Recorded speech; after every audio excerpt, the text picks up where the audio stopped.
What's going on, everybody? It is Jaden and our resident expert Caleb here with Fantasy Tomorrow, and we're here to talk Week 10 injuries, which is perfectly suiting because if you see my face, I should be on the injured list as well.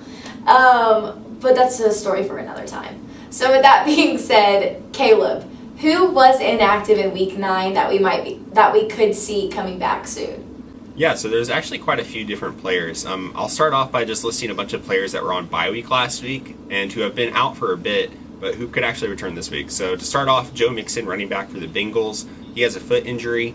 He's coming off a bye week, and he has a good chance to return. He's been out for a few weeks, but he's got a good chance now that he's had that extra week off the bye week, or extra time off the bye week. And then Nick Chubb, running back for the Cleveland Browns. He's had a knee injury that's held him out for a while. He might be able to make a return too. Again, had that extra rest. It always helps. His teammate Baker Mayfield. Now this is a little different. He actually was put on the COVID list over this past weekend because he was in close contact with somebody that tested positive for the virus. So the way that works, and this has happened to a few players recently, is you have to test negative for 5 days straight before you can return to the team. So he has a good chance to play this week as long as he keeps testing negative, but just keep an eye on him, make sure that everything goes good and that hopefully he doesn't test positive for the virus.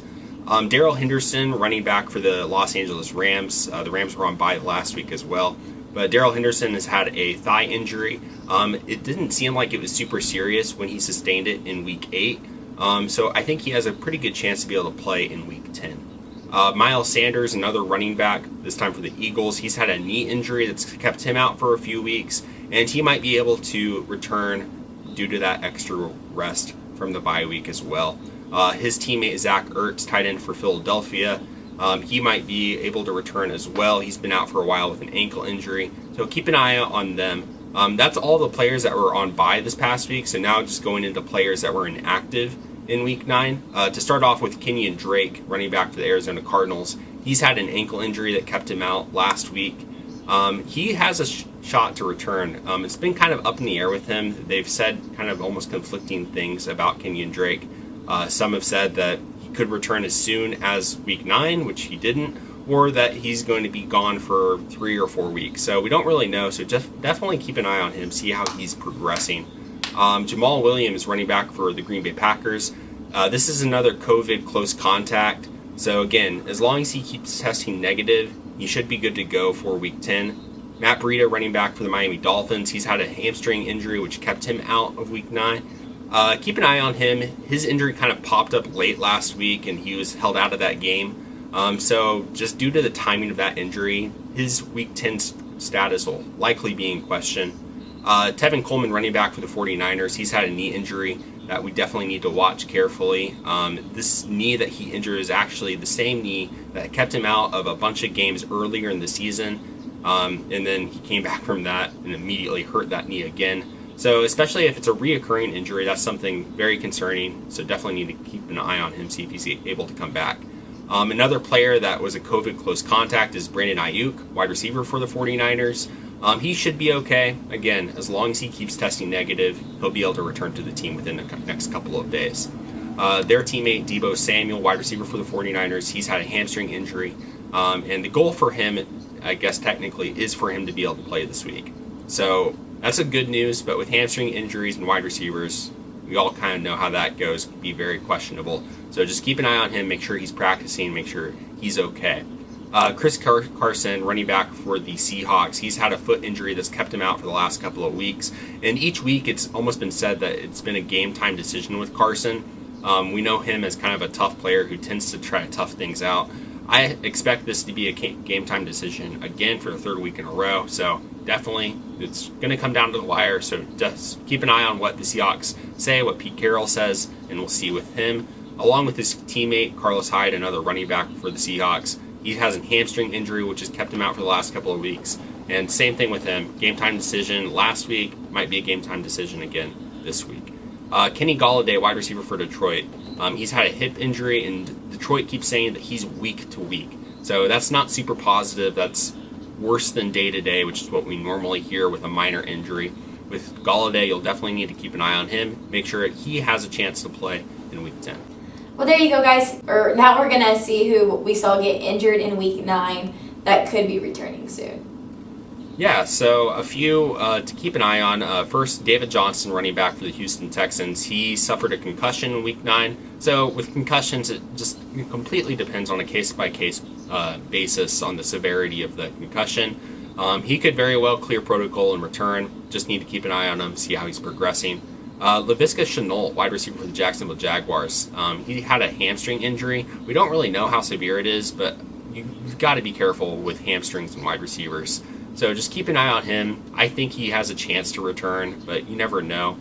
Jack Doyle, tight end for the Indianapolis Colts. He also suffered a concussion. So again, depends on severity. We'll see how it goes. And same thing with running back David Montgomery for the Chicago Bears. Another concussion. See if he clears protocol. Christian McCaffrey. Now this one is really kind of stinks if you're a McCaffrey owner.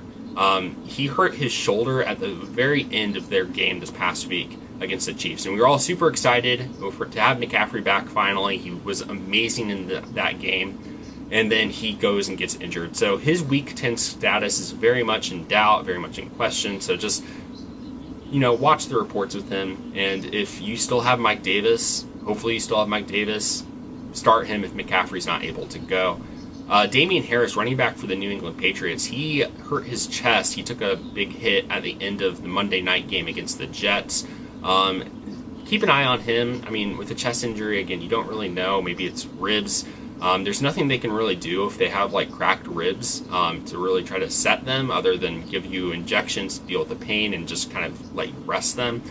But it just depends on the severity. If Damian Harris isn't able to play in Week 10, you definitely will see an uptick in touches for Rex Burkhead. He had 12 touches in the backfield compared to Damian Harris's 14 this past week. So Burkhead will probably see a larger share next week if Harris isn't able to go. And then finally, Ben Roethlisberger, quarterback for the Pittsburgh Steelers, he just got put on the COVID list because he was a close contact with somebody that tested positive. So again, as long as everything tests out, he'll be able to return to the team as soon as Saturday, which means he would be okay to play in his game on Sunday. But it just depends on whether he tests positive or not. As long as he's testing negative, which hopefully he is, he'll be able to return by Sunday. And now for everybody's least favorite question. Who do we see get injured in Week 9 that could miss a significant amount of time? Yeah, so thankfully it's only a couple of players, but never good to see this at all. First, Preston Williams, wide receiver from Miami. He had a foot injury and he needed to be carted off the field. Now, the x-rays came back negative, which is good news. It means that he doesn't have a break, but it's likely a serious sprain, which is why he was carted off, which means he's going to miss some amount of time. May not be the entire season, maybe a couple of weeks. We don't really know. With the sprains, it's hard to tell.